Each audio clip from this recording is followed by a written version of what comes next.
回来了。我去武当这么多天，你也不问问我过得怎么样。你在武当过得怎么样？你这就有点敷衍了。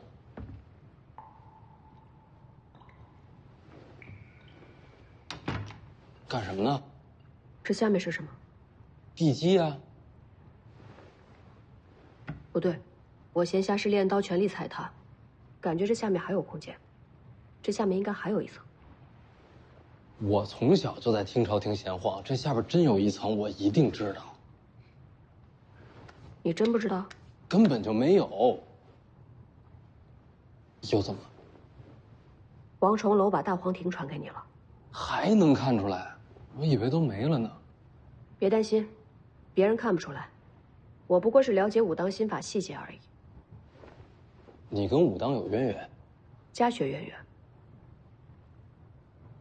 你们家是做什么的？跟你没关系。那你慢慢找，我上楼了。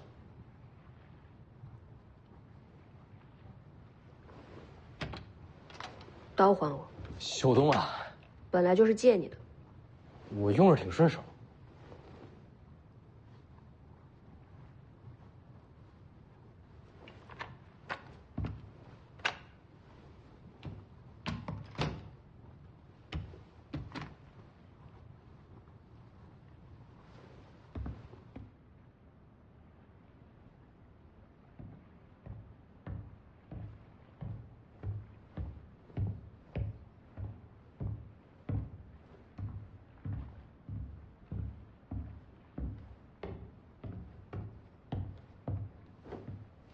师傅，我回来了。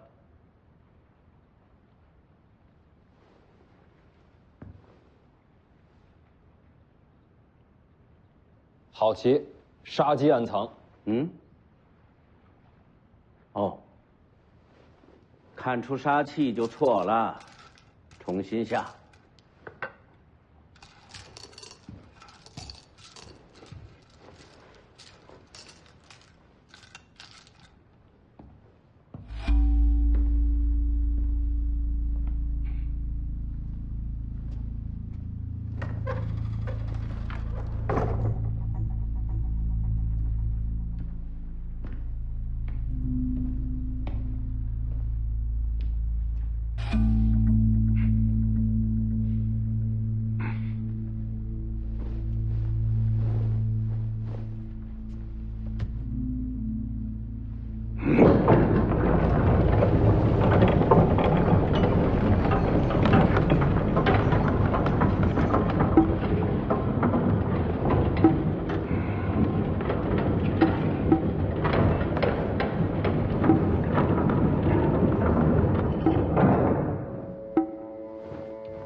师傅，您天天在这屋里边自己跟自己下棋，不无聊吗？我有对手。对手在哪儿？等你接手北凉，再来问吧。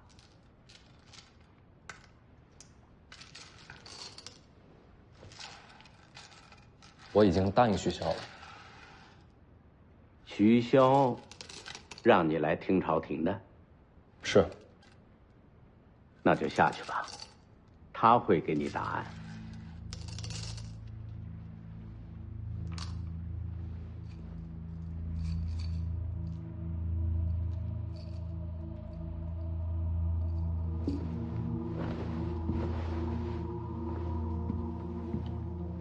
给你个建议，等一会儿，把你的心里话说出来。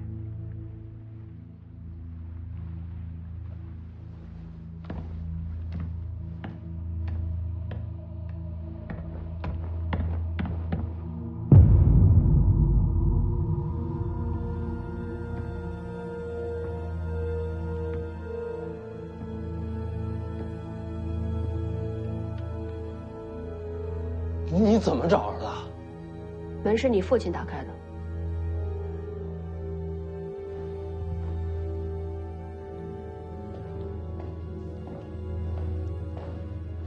来了。这下边到底藏了什么？居然连我都瞒着。只有你答应了接掌北凉，我才能带你下去。走。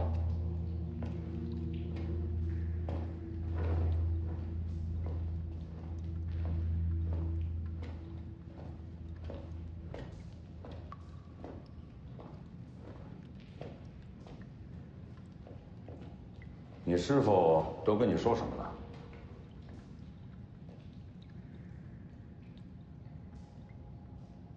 他让我跟你说出心里话，让我告诉你，为什么这么多年我都不愿意接掌北凉。还有，为什么我心里对你一直有怨气？我听着呢。你知道，大姐喜欢的是洪喜相。啊，就那个武当山那小道士，我当然知道。但你还是把她嫁去了江南。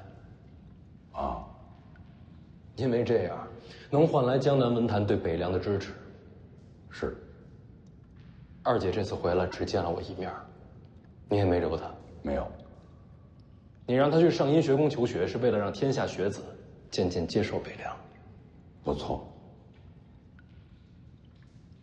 现在黄马儿也被你送走了，家人一个一个离开，换来大权稳固。强敌鲫鱼，皇室忌惮，要想让北凉存活，总得付出点代价呀。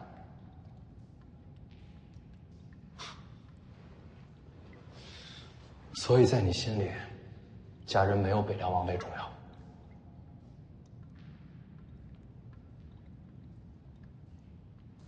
再走一会儿就到了。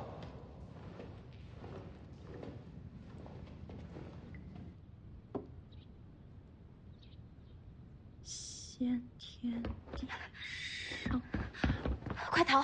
有人要杀你。谁？仆役打扮，我看见他们拿着刀去你屋里找你。世子的院子，不是什么人都敢闯的。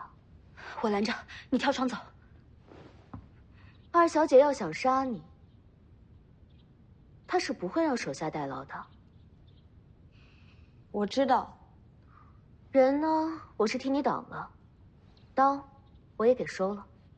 院里下人怎么会动不动就提刀杀人？二小姐院里的那些下人，以前可都是马匪重犯。这种人为什么会进王府？都是二小姐亲自抓的。二小姐从小就杀气重，出城剿灭的马匪不计其数，不少人都感叹过。可惜了徐渭雄，不是男儿身。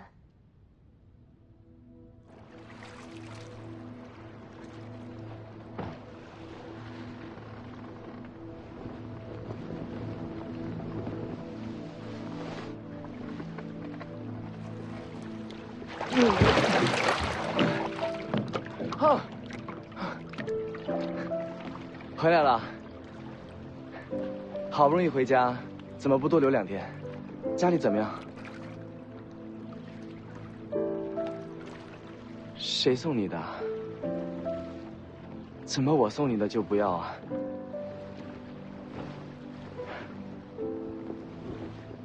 下回我陪你一起去北凉吧。我想在你身边护着你。哎，课堂等你。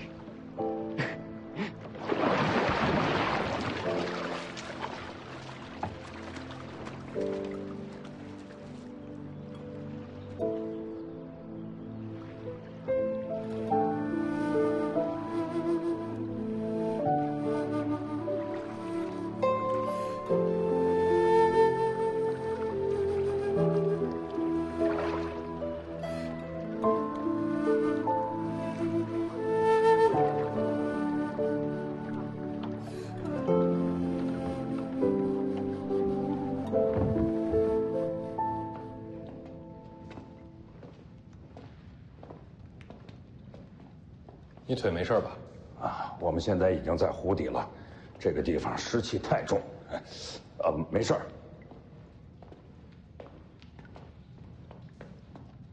这下边到底藏了什么？一会儿你自己看。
陈之豹的父亲。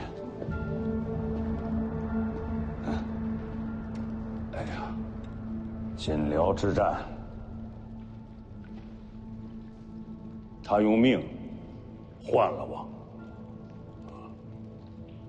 不然啊，今天这个位置就是他的。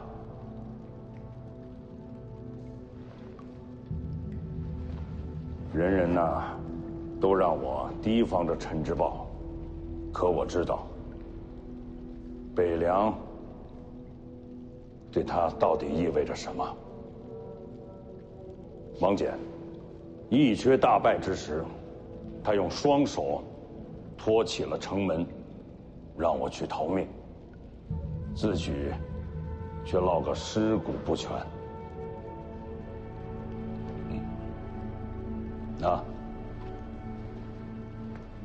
西蜀之战，当时啊，离都城不过10里，军师赵长陵病死，就差10里，他就可以亲手为自己的满门家小报仇。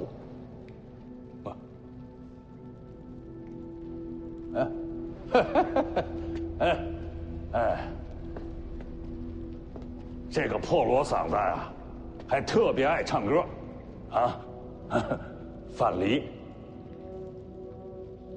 走的实在是太早了。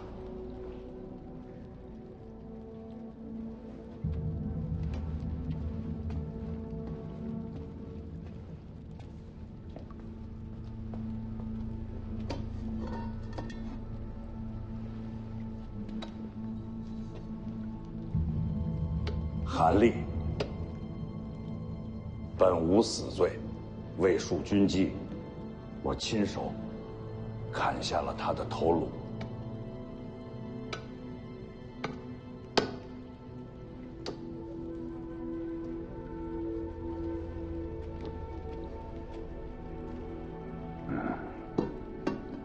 当时600骁骑起家，现如今诸国平定，徐自齐统领3州之地，而当年这600人几乎全都在这儿了。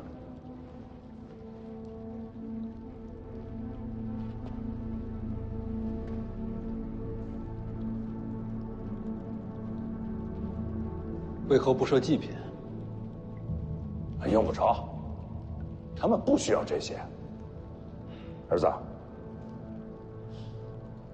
你知道为什么爹被人称作人屠吗？杀人多。诸国乱战，世家门阀，战场上被我杀掉的人确实不少，所以世人都恨我，视我如魔。哈哈哈哈哈！当今这个黎阳朝啊，行科举制，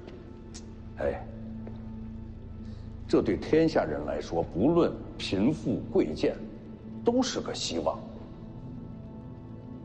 如果当初国战世家不除，你信不信现在为官之徒还是任由世家举荐？你把天下看成一棵大树，那些世家就是那个粗壮的枝桠，夺走了全部的阳光，剩下的大部分人就只能是树下的杂草，渐渐的枯萎腐烂。所以啊，斩去世家，这世间才有新生。这就是他们的梦想，也是我的。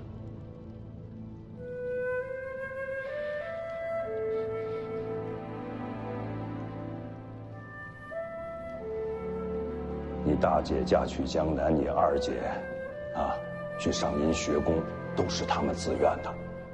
他们宁可牺牲自己的一生，也要为北凉立下根基。是为了这些亡魂？不是，只为你。为我？为你遮风挡雨，让你很顺利的接掌北凉。你想过没有？我徐骁这么痛恨世家，为什么还想让北凉继续姓徐啊？为什么？朝堂视咱北凉如猛虎，咱大军之中派系横生。如果北凉不再姓徐，这35万铁骑就会引来大乱，死了这么多人，这换回来的天下全毁了。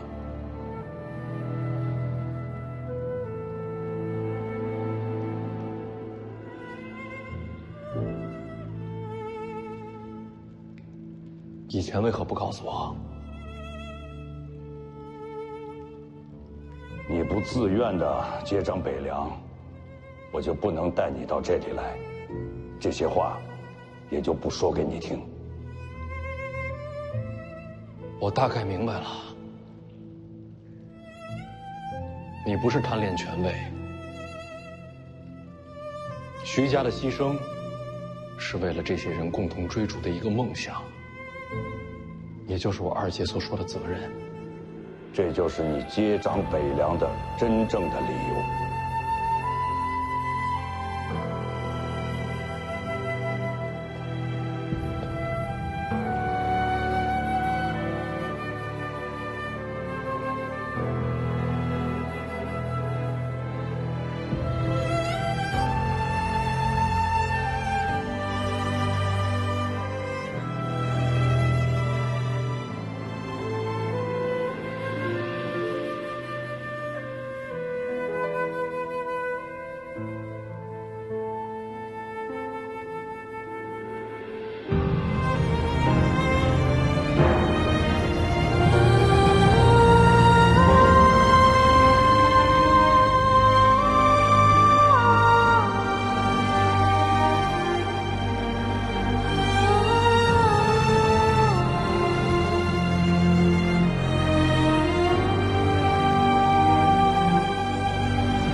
我不认同。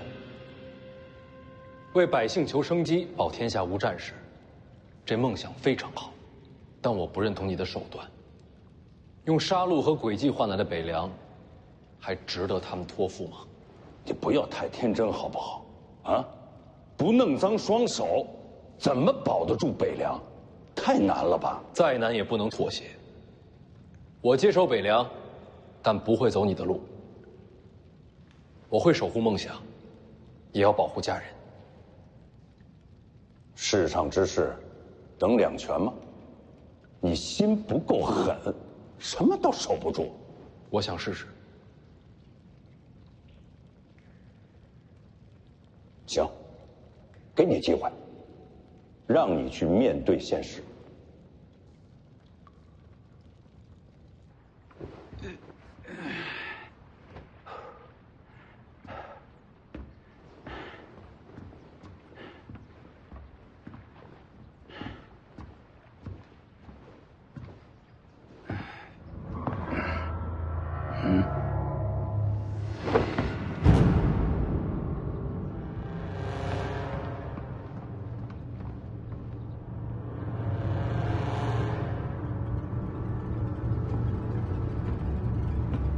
谁把这通道打开的？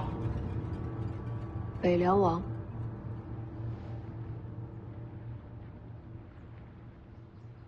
哦，啊，那没事了。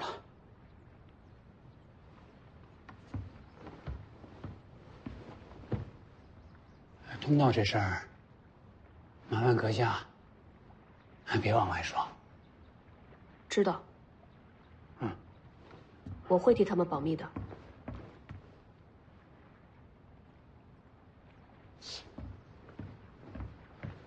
他们，不，还有谁下去了？徐凤年。哦，好，我得去收拾行李了。好，马上要出远门了。啊。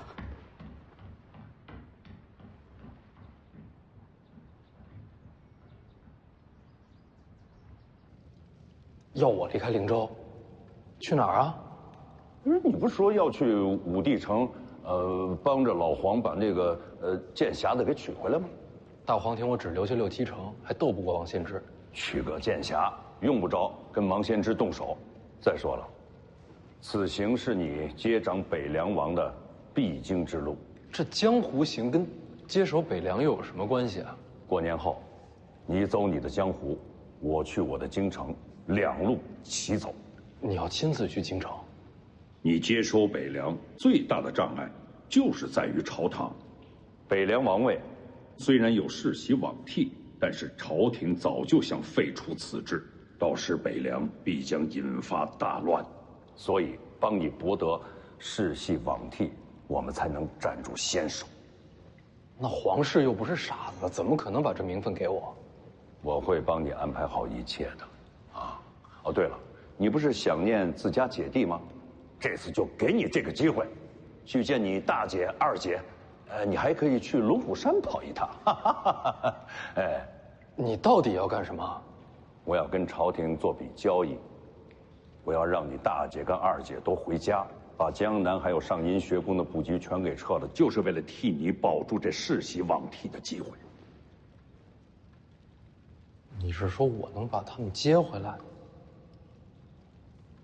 我会把路都给你铺好的，你要做的，就像去武当一样，你要做出最后的选择。选择什么？用什么方式接他们回来？凤年，如果在此过程当中，要死很多人，才能把他们接回家，你怎么选？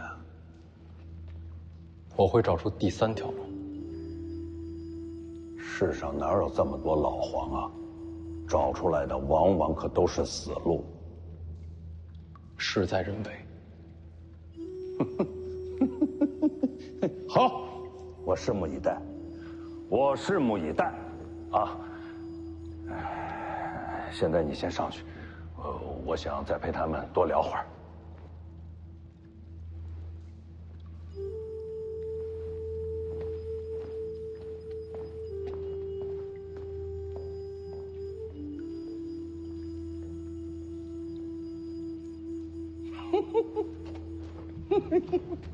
哎，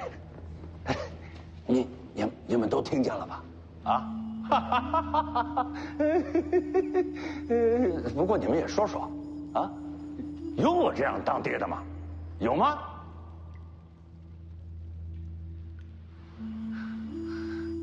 但是我我真的相信，啊，在最艰难的时候做出抉择，才能让这小子脱了幼稚，真正的成长起来，是吧？啊，是吧？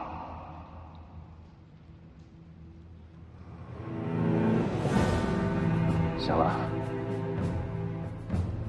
你们大可放心，我一定把凤年培养成一位合格的北凉之王，让他替你们，也替我守住这天下。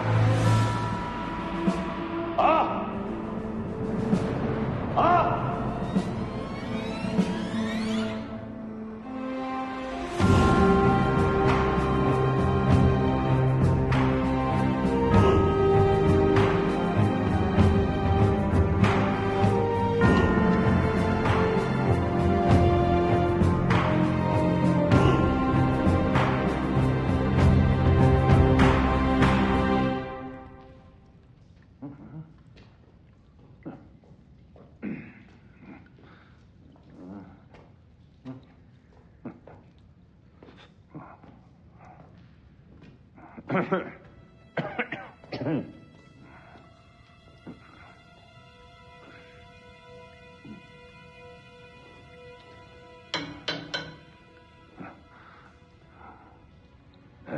刚才你也一定都听见了啊！这小子非要去武帝城，啊，帮着这老黄去取这个剑匣子，幼稚。可一想这一路上，一定是有很多的凶险啊，总得有人在他身边护他性命啊！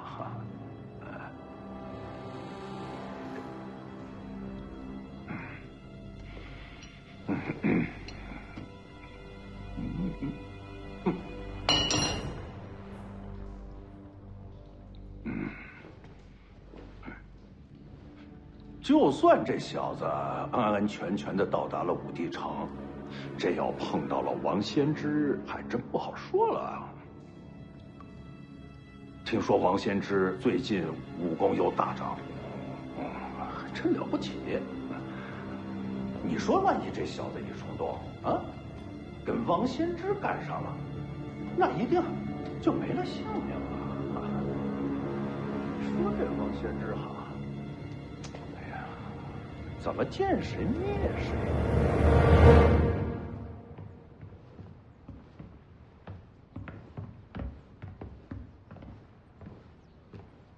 王爷，你这是要去哪儿啊？看世子下去，猜到该启程了。呵呵，你还真是一个老道之人呐。过了年再走。这一路上就要多辛苦你了。哦，贫道知道。你干嘛？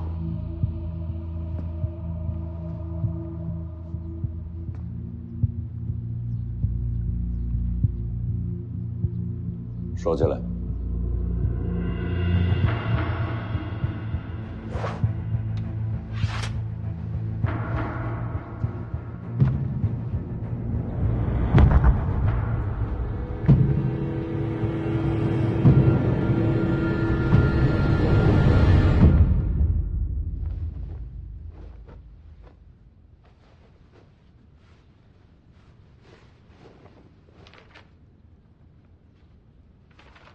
我还要过几日才出行，不用那么着急收拾。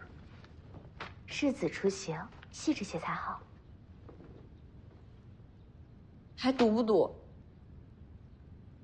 今天不赌了。你骗我！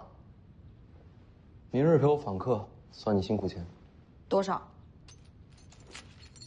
先付一半。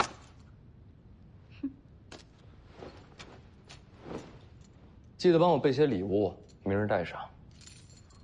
明日守岁，大家都在陪家人，要访客也该是初一以后才好。不是每个人都有家人的。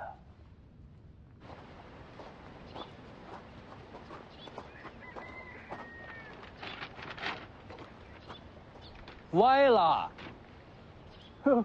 徐小子，这歪了，帮我弄正了。天，哎呦，哎呀，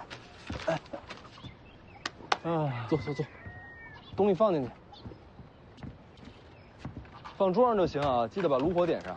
哦，哎，我不会啊。还是那丫头啊！哎，你们成亲了没有啊？没有，我们两个不是。给你带点杂货，别嫌便宜啊。哎呀，别客气嘛，我不是跟你说了吗？每年节前啊，这衙门都会送好多的节礼来啊，吃不了啊。那就慢慢吃。这衙门里这老哥啊，他也是这么说。老许头啊，啊，听说你跟徐骁跟了很久啊？不能直呼名姓。是，徐将军上柱国。嗯，那你还记得你当初为什么要跟着他吗？当初啊，就是为了有口饭吃，就想着天下太平，天下能公平。天下哪有公平？哎，别这么说。今年春闱，不是有个寒门出身中了3甲吗？可那大多数都还是名门子弟嘛。已经够了，就盼着天佑北凉，能一直守住这太平盛世。这盛世，我来替你们守。徐小子，这屠苏酒，你喝过头了吧？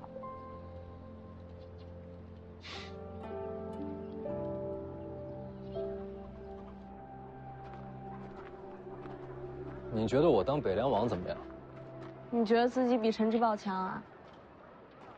我其实想过让陈之豹接受北凉，但我现在明白了，他不行。为什么？陈之豹表面看上去平静，但就像冰层下面藏着惊涛骇浪一样，他心里压着东西。若是他接掌北凉，战事必定重燃，老许他们守护的太平盛世就全完了。说的好像你就能守住一样。嗯。干嘛？过年啊，给你点礼物。你好歹是个世子，过年就送根绳。贵的东西不适合你。才怪！不要就还给我。干嘛不要？回头卖了，说不定还能赚1文钱呢。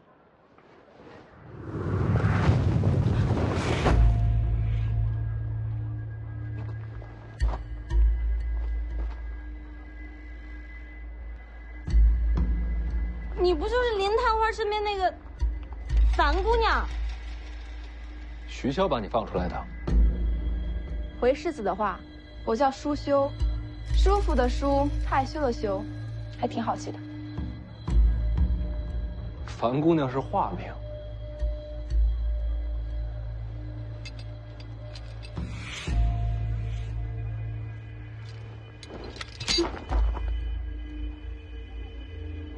世子好谨慎，放心，没有毒。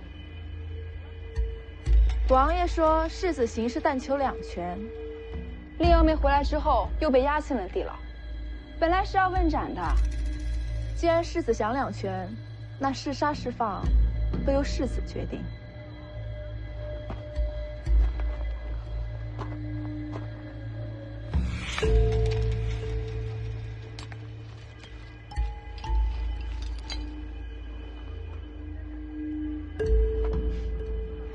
世子可真是小心。对了，还得提醒你一下，你没把小王爷从武当带回来，林娥梅对你可有些怨念。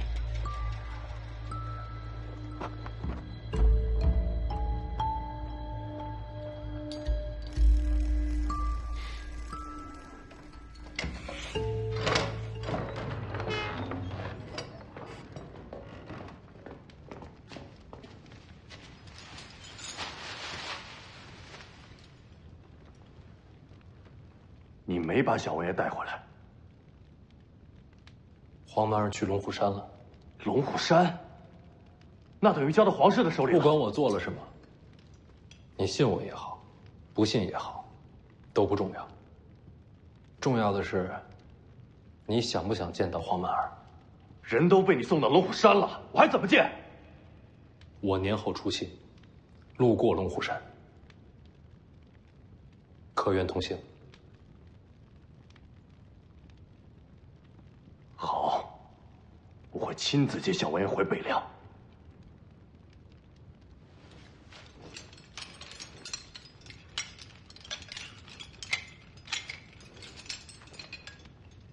回家休养，年后出发。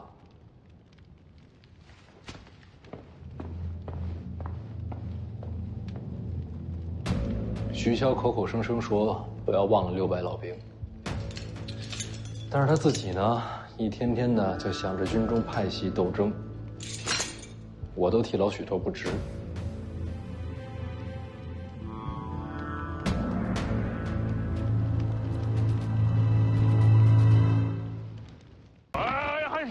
瞧！哎，这个老家伙，这耳力见长啊你啊！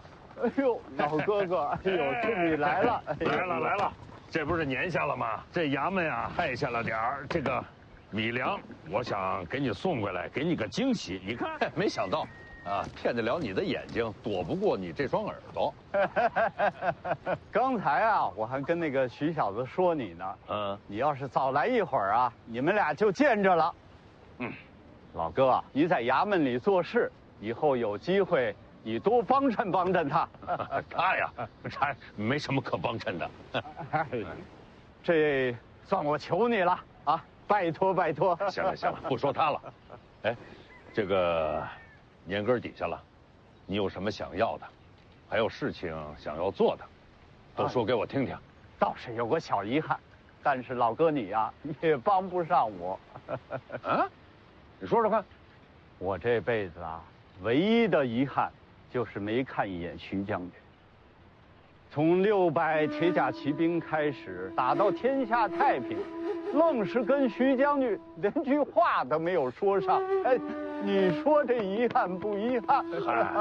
现在徐骁啊，已经是一个胡子都白了的老儿了。我不许你叫徐将军的名讳。行，别激动，激动什么？来，坐，先坐下。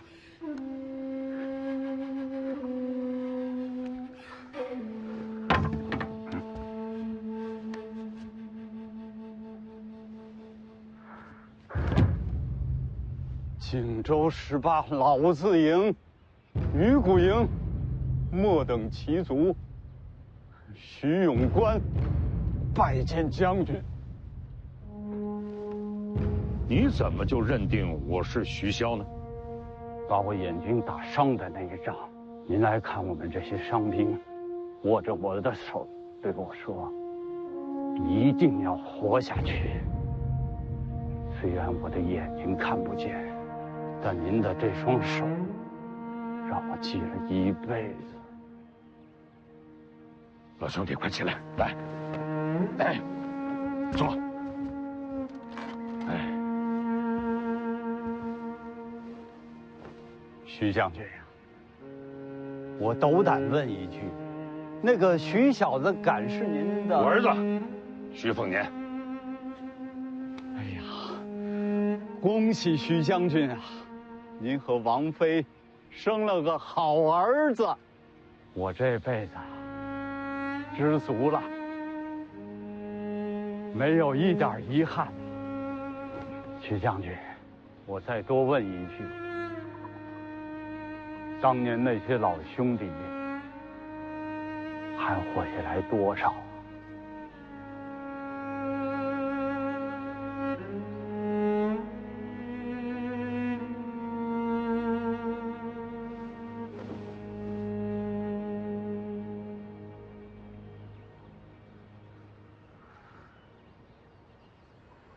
只要我们北凉的这杆军旗不倒，他们就都还在。那我跟他们说，北凉有了传承，这面旗永远不倒。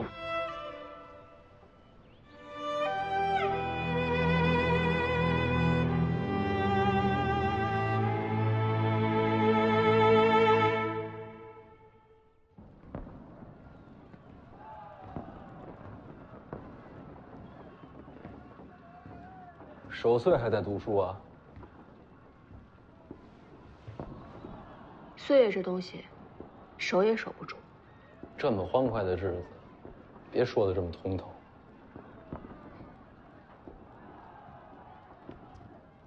魏爷呢2楼睡觉。睡了好，咱俩喝。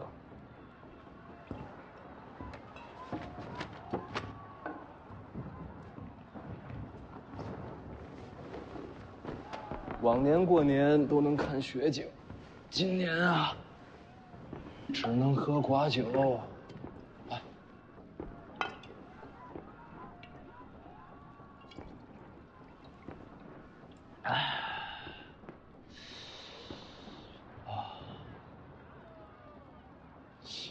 北莽怎么过年啊？有人的地方，都差不多。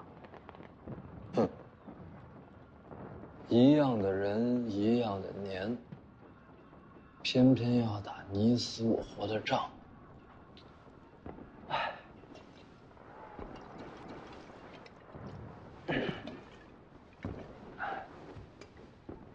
人和人会打，村和村会打，镇和镇会打，国和国怎能例外？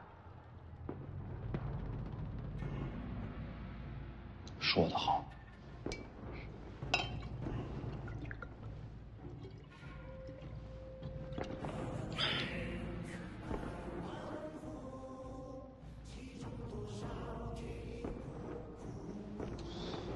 听，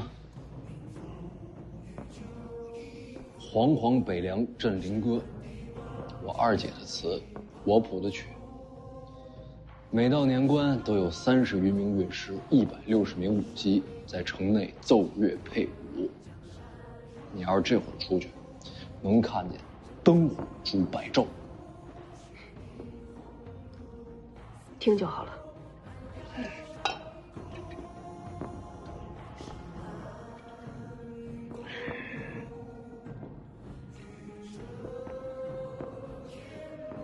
词好，曲一般。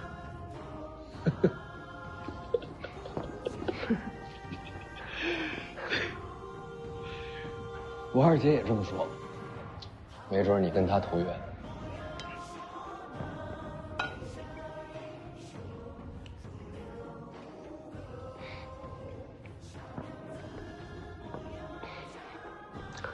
听说又要出行？是啊，去武帝城。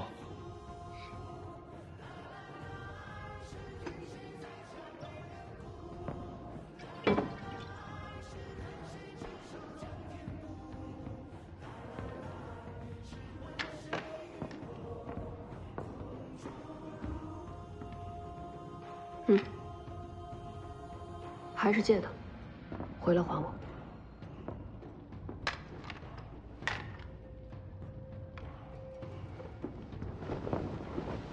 2把都给我。行，酒没白喝。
一个人喝，成喝闷酒了。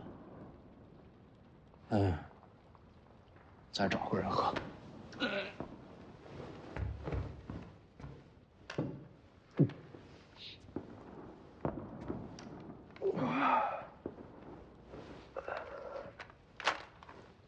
谢谢啊。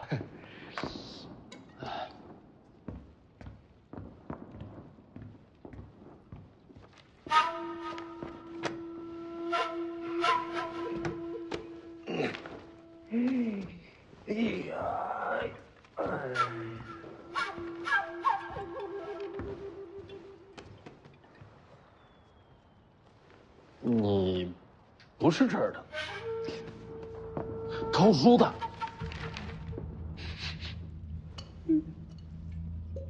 喝酒吗？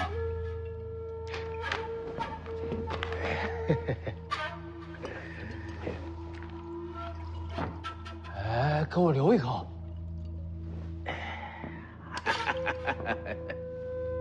还真就一口。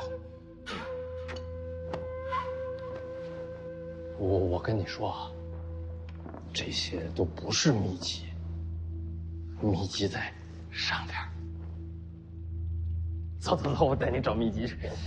走走，哎，你动作轻点啊，白虎脸睡着了，别把他吵醒。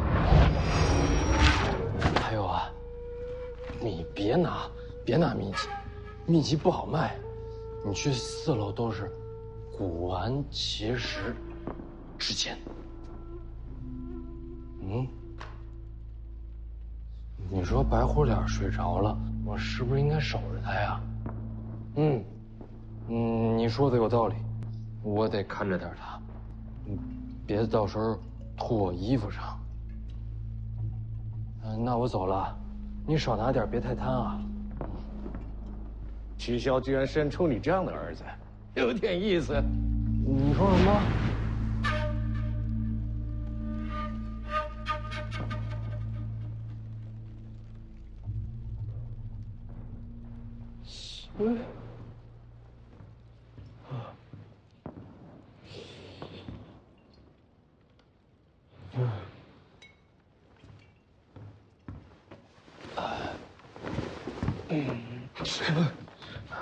你要干嘛？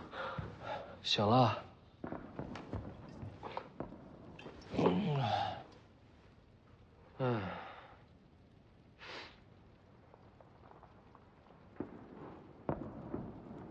你要是醒了，我回去了。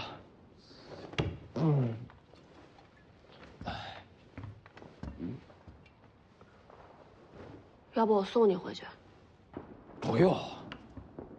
我徐凤年就是醉的再厉害，我也不可能找错家门。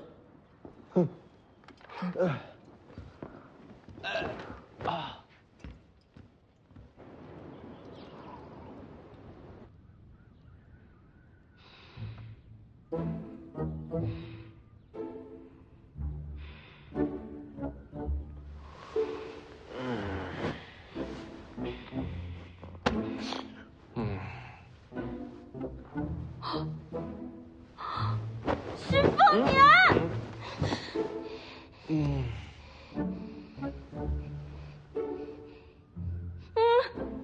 你怎么跑我屋里来了？这是我屋里。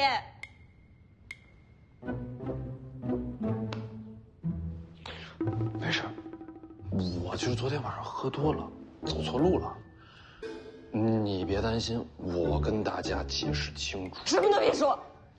啊！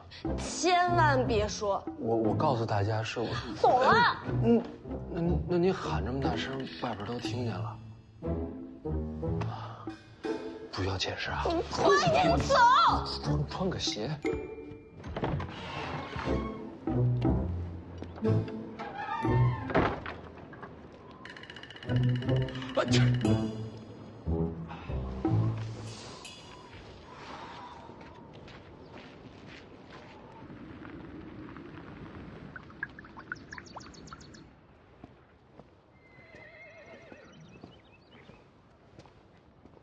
王爷，一切都已备好，我们随时出发。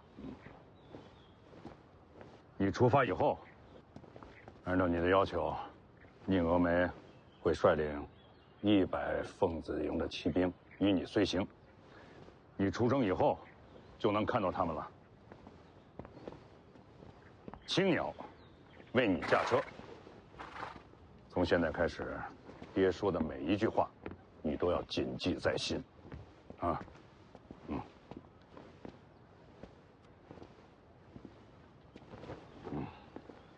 王爷，世子，魏舒阳，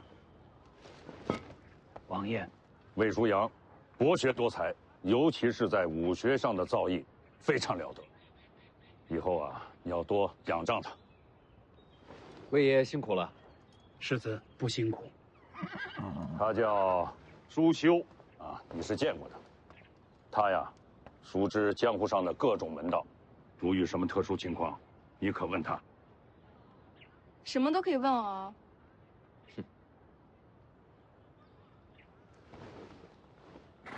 小心点儿。那辆马车怎么没人啊？一会儿车夫就来。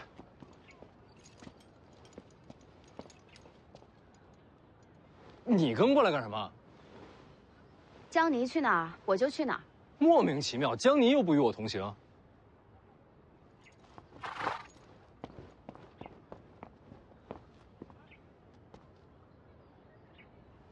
你是？我坐哪架呀？啊，这边。你安排的？是啊。我行走江湖要江离何用啊？你这一路，这总得有人替你照顾这个起居住行吧？丫鬟那么多，为何选中江离？你要真把江离留在府上，万一你二姐的那些手下再对他不利，该怎么办呢？就这么一个理由。啊，奉年此行，有劳您多费心了。哎，你别抹车上！这人谁呀？这个，哎，鸭仔，哎，听朝廷下的大魔头，啊，哦，对了，有一点你要切记啊，不能给他拿剑。什么剑？什么剑都不能给。木剑呢？木剑也不行，好歹给个名号吧。哎，你的另一位车夫来了，巨剑，吕钱塘。见你个鬼的吕钱塘！你不就是那个刺杀我的林探花吗？在下吕钱塘见过世子。你声音都没变啊，你还骗我？在下吕钱塘见过世子。这是哪一出啊？你此行的第一站就是青州，青州林家已经被靖安党逼上绝路，有他陪同你去，有利无害。所以你是逼他低头了？他想救林家，必须得低头。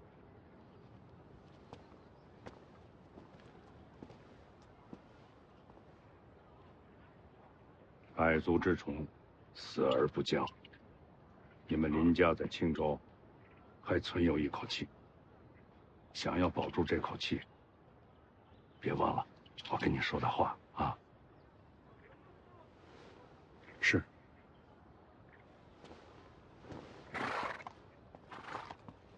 到底安排了多少？你放心吧，有那老家伙在啊，就算翻天覆地，也一定能保你周全。这老头到底是谁啊？只要他愿意，自会跟你透露。你走后，我会去往京城。爹在朝堂，你在江湖里，只有我们父子俩联手，才能保住世系罔替的北凉传承。啊，一路上小心。走吧。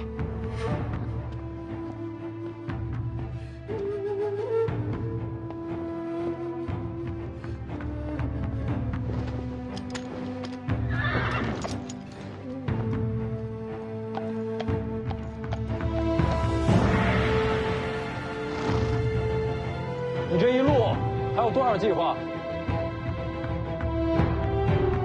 踏路而行，自有前程。出发。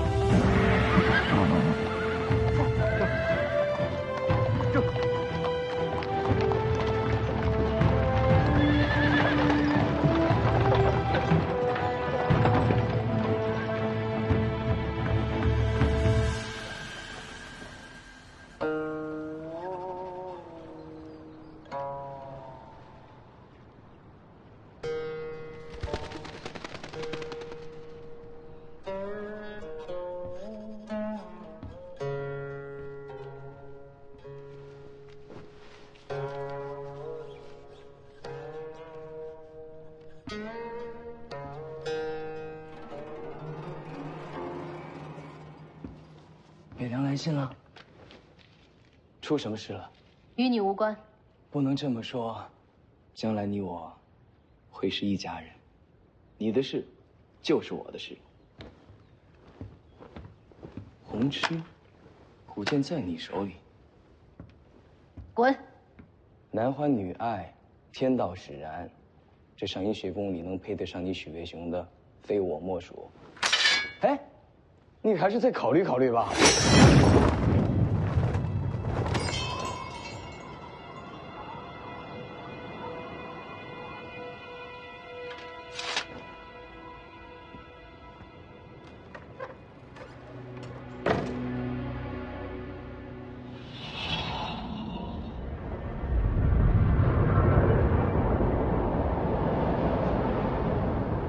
您怎么亲自来了？徐凤年要出北凉。哦，他不是刚游历3年了吗？这次不是暗中行事，有迹可循。胆子真不小。话说回来，他出北凉跟我有什么关系啊？杀了他。朝廷有旨意。没有。师傅啊，我跟他无冤无仇不说，他将来还有可能是我小舅子，我杀他，对我有什么好处啊？他死，北凉必乱；北凉乱则天下乱，天下大乱，你才有出头的机会。这么说来，杀小舅子也有点意思。没有旨意，我不能亲自出手，只能送你些手段了。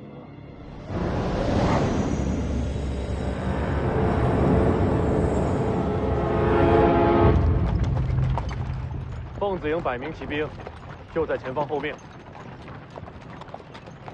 我还以为你一出灵州就不管我，直奔龙虎山而去了呢。军令已下，凤子营送你东行。军令让你送我，你就送我？当然，军令如山。你不是要接黄蛮儿回来吗？军令上可没这条。到了龙虎山，我会自行离队，以个人身份救回小王爷。凤子营骑兵在前方官道等候。不在官道边，在林间等候。为何？无军令时，避免惊扰百姓。这都不懂吗？那就麻烦宁将军，去把人带来吧。走。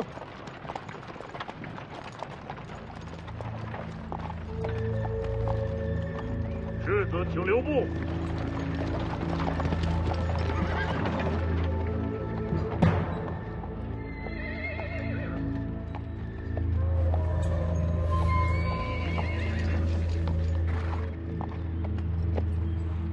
重甲铁浮屠，你是点雄处。请世子稍等片刻，我家将军要亲自送行。我记得你是陈之豹麾下，请世子安心等候。我若是不愿意等呢？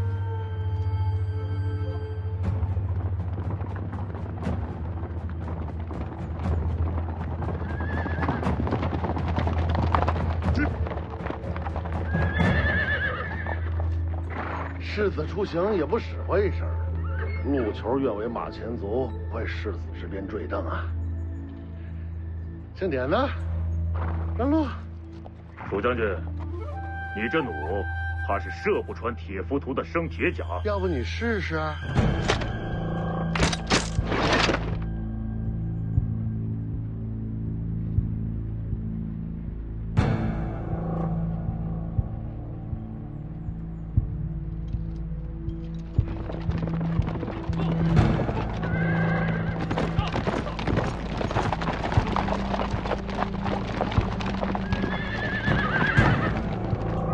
出行，铁浮屠让路。陈将军让世子等一等。北凉王旗姓徐，不姓陈。宁将军，难道真愿为这世子效命？不让你让开，有胆子冲阵看看！都闹够了没有？北凉内讧的罪名谁担得起？我再给你最后一次机会，让开，准备冲阵！瞄着！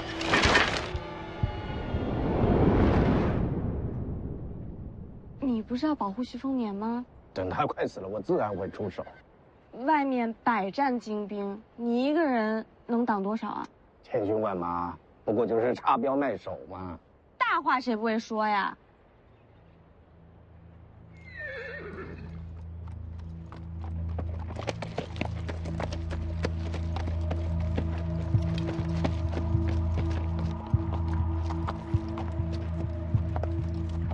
陈之豹，你小心点啊！万一我这有人松了弦，你不知道什么下场啊！我刚出灵州就着急追过来，这么急着想杀我？典刑处，将军，典刑处可护你东西。咱俩关系没这么好吧？为了北凉，你暂时还不能死。为了北凉，要不你先死一死？这没你的事儿，世子的事儿就是我的事。都别争了，我拒绝铁浮屠同行。有宁峨眉的凤子营就够了。他素来厌恶你，若要保护你，恐怕不能尽心竭力。难道你和典刑处还能欣赏我不成？由我下令，典刑处就是死，也会护住你。不需要，你想清楚，离开北凉，并不安全。宁峨眉，在到龙虎山之前，你能护住我性命吗？只要有军令在，凤子营不死绝，你就不会有事。比起你，我更相信他。铁浮屠归营。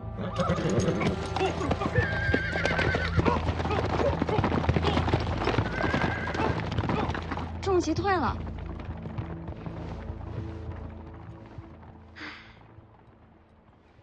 你担心那小子？谁担心他了？我是担心我自己。外面骑兵对冲，徐凤年有你保护，我能怎么办？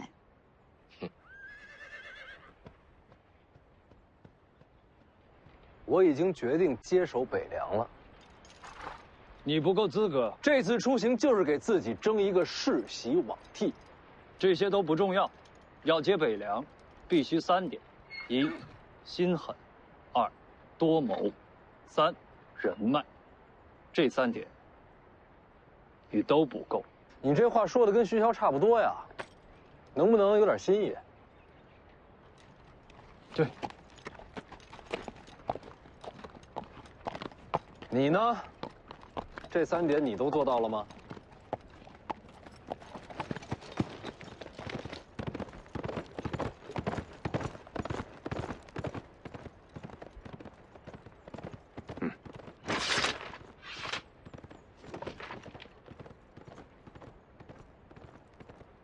就这一个，要不咱……我倒是挺看好他的。这家伙是有点本事，所以他才留不得呀。别胡闹。世子，可不该把世袭罔替的事给说出来。这种事儿瞒不住人的，提前说出来，对北凉也好，京城也好，都让他们提前做个准备。你回吧。陆球要护着世子出北凉呢。徐骁马上进京，到时候你护着他。真的？就这么说定了。小的明白，世子一路小心。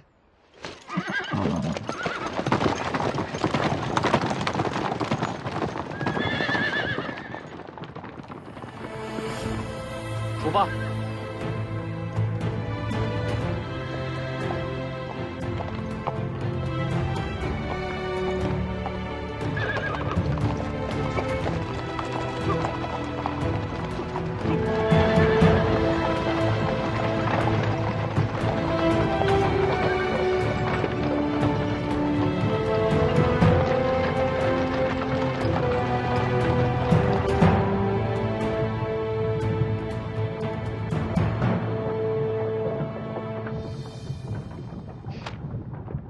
看什么？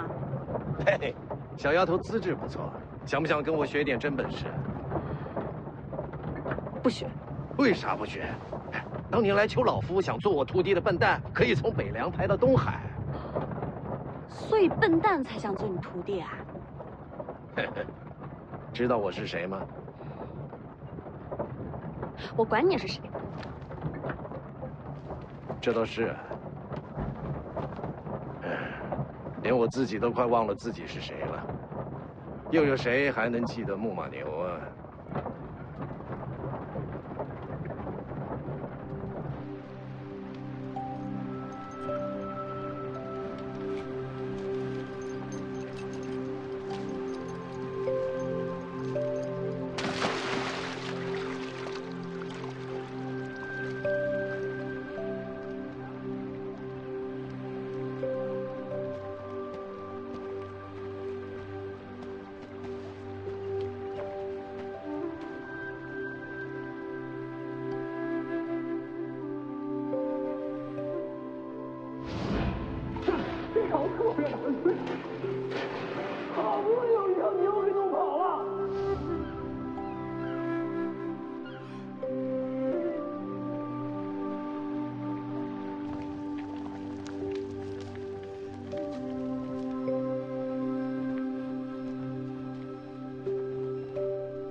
上次见面还是要杀我，这会儿成了护卫。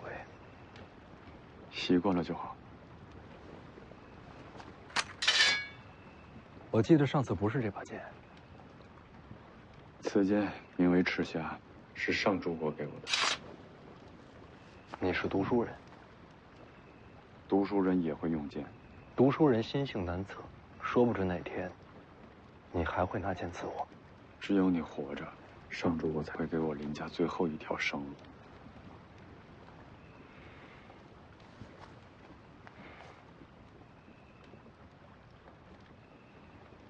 林家现在如何了？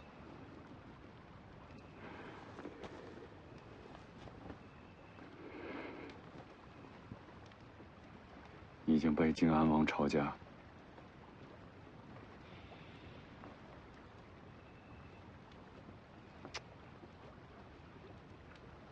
那你应该去求靖安王啊！你投靠徐骁有什么用？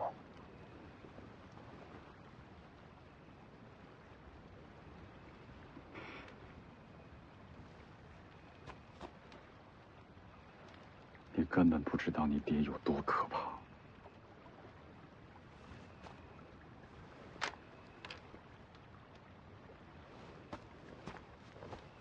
就算改名换姓，他也终究姓林。你想说什么？这样的人留在身边，恐有祸端。我看过他的眼神，他连命都可以不要了。这种人杀不杀都一样，心已经死了。那我替世子时时刻刻盯着他。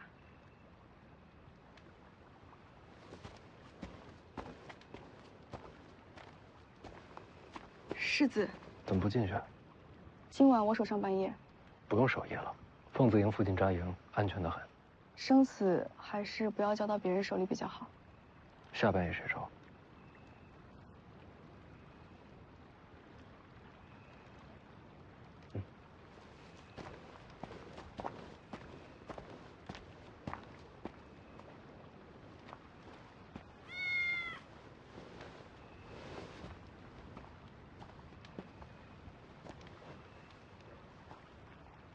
我们已经出灵州了。我知道啊。既然已经出了北凉，那我们就有机会了。什么机会？逃啊！去哪里？去哪里都比这儿强。你有没有想过，徐凤年入江湖，徐骁为什么指明要你跟着？你想过最坏的可能是什么？我死。对啊，说不定就要死。徐骁杀了这么多人，为什么偏偏让我活着？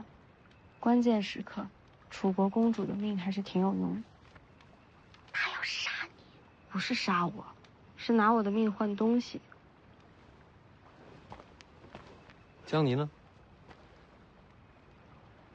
前辈哪里人？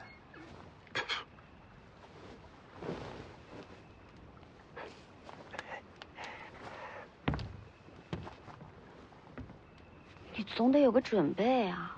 我这不是在读书呢吗？读书能有什么用？武功你还能现学啊？读书收钱，我这一本读下来能收7贯。都什么时候了，你还想着赚钱？你也知道，楚国丧葬习俗繁琐，这死一次好费钱的。我就一直在想，我无亲无故，亡国亡家。等我死了，这要是连葬礼都办不全，是不是太可怜了？你赚钱是为了给自己下葬。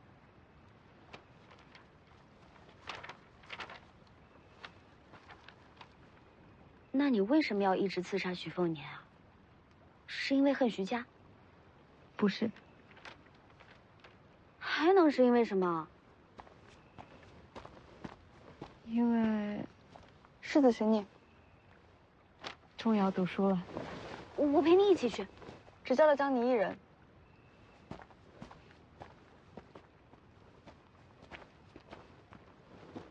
我钱盒子放帐篷了，我一定替你守好它。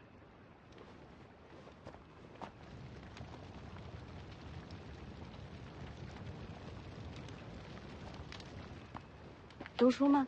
没错。不是这本，去车上那些。可我都读了好几天了。没读给我听就不算钱，还是一字一文，读完就给。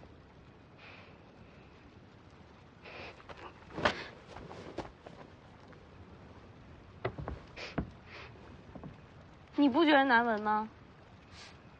是啊，闷了一天是有些难受。篝火那边烧了热水，你自己去洗手洗脚去。我不洗干净别回来。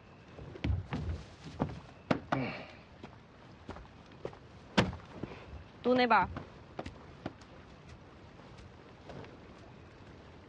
就先读这本《千剑草纲》吧。剑者，凶兵之首，生而未杀。万世之初，天炉坠金，古先得之，炼而为钢，遂成剑矢。此为聚水火之奇，用阴阳之候，取刚柔之和，以力分山色，天地为之商。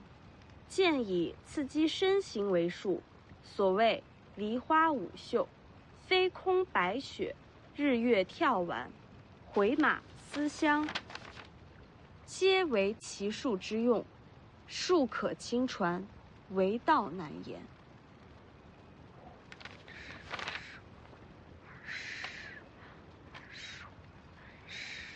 接着读啊。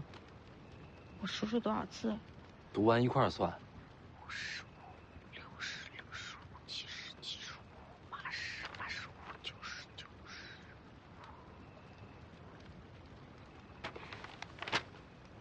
100字100文，明明是97个字，多出3个哪儿来的？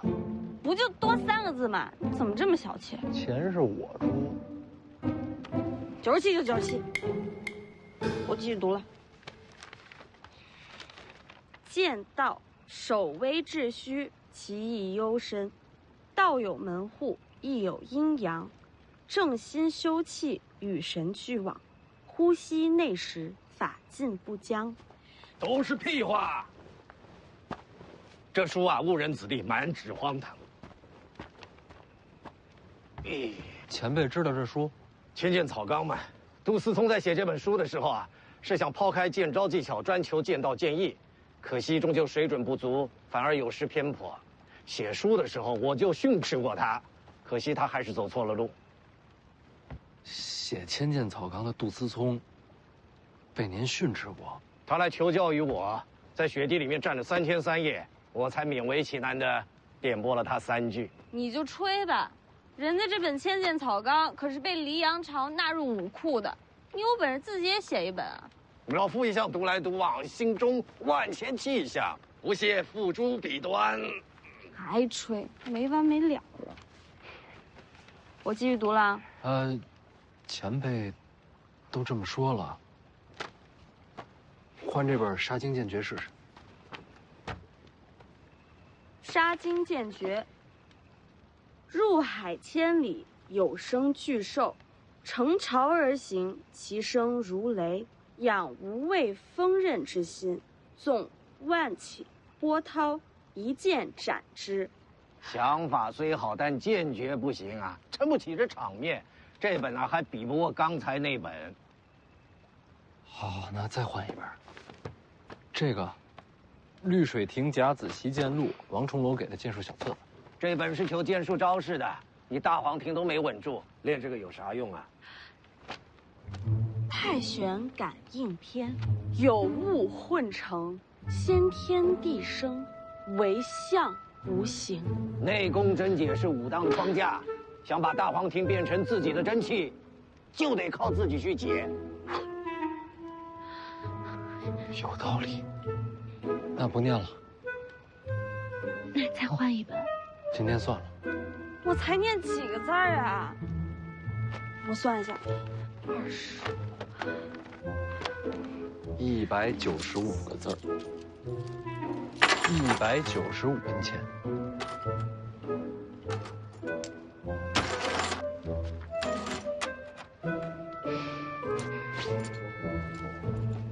臭老头，我洗脚了。就你话多，不然我能读好几本呢。你算算，你到底欠我多少钱了？老夫可没钱啊！